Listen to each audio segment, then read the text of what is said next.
This is the Starship Trooper's helmet that I made earlier. The more I look at it, the less I like it. The helmet doesn't really have the right shape, and the foamies don't look all that terrific just glued on here. So I'm going to remake this, and the process that I'm going to use to remake it is Pepakura. For people who don't know what Pepakura is, it's a program that you can get online. It's free. Just do a Google and download it. And it takes models of various props and costumes and helmets and all that sort of thing and breaks them into little pieces that you can print out on your printer. And it prints out on heavy cardstock like this, which you can get at a Staples or any office supply place will have cardstock. So it'll print out as many sheets as you need to do the particular thing that you're doing. And then to do Pepakura, all you need is a pair of scissors and some masking tape. So I was only able to find one Starship Troopers helmet Pepakura model online, and unfortunately it turned out to be way too small. In the free viewer Pepakura program, you can't change the scale on it, so there's nothing you can do about that. But you can get the designer program, which you can get for free. You can download it as shareware.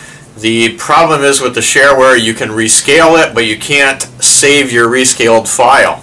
So what you have to do is download the model, scale it to the size that you want, and I doubled the size. I think it comes at 100mm, and I set it to 200mm, and then you have to print it out, and then you can't save the file. So if you ever want to do it again, you're going to have to rescale it again, unless you just want to pay the money and register the program, and then you can do whatever you want with it. So here's what I've done. I've downloaded the Pepakura model and printed it out on my printer, and I've taken all the small little pieces and taped them into sub-assemblies. Now, because the helmet is made in concentric circles, this is the top part of the top of the helmet, this little round piece, and then there are rings that go around it, and that's how you build up the helmet. So what I've done is printed out all the pieces, cut them all out, and then taken all the little pieces that make up each ring and taped those together. And that's going to be a template that I'm going to use, because I'm going to make my helmet out of foam. I'm not going to make it out of paper. Some people do make their models out of paper, and it works. I just like foam better because it's easier to work with, it's easier to glue, and it looks really good.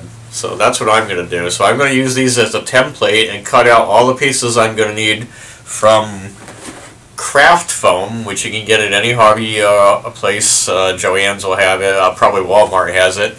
This is white foamy, but I'm going to use black foamy.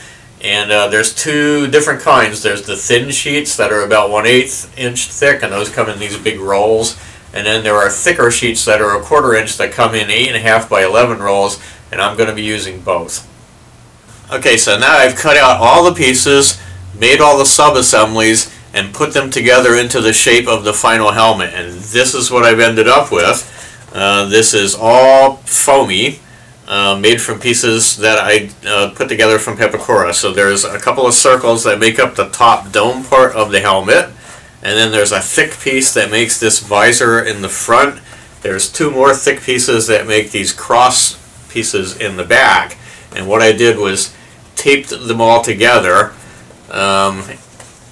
and it fits pretty well. So this is the size that I'm going to keep it. Now what I need to do is toughen it up, because this foamy is not very strong, and the foamy also doesn't take paint very well, so I need to coat it so that I'll be able to paint the helmet.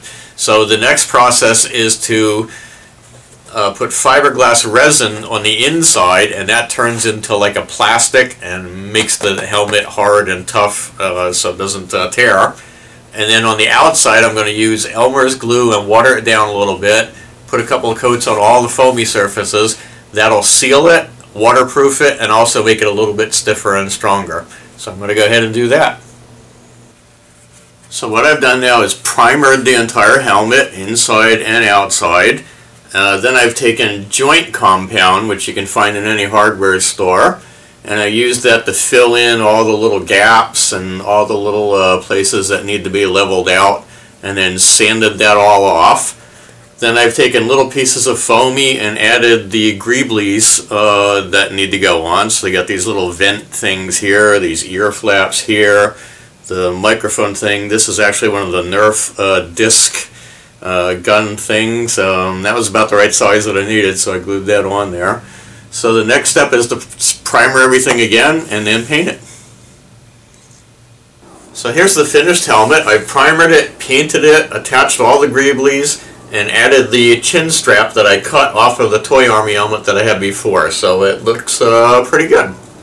Because it's made from foamy, it's really, really light, and it's also pretty much unbreakable. So if you drop it or drop something on it, it'll just bend and bounce and not break. So it turned out pretty good. I'm pretty happy with the way it looks.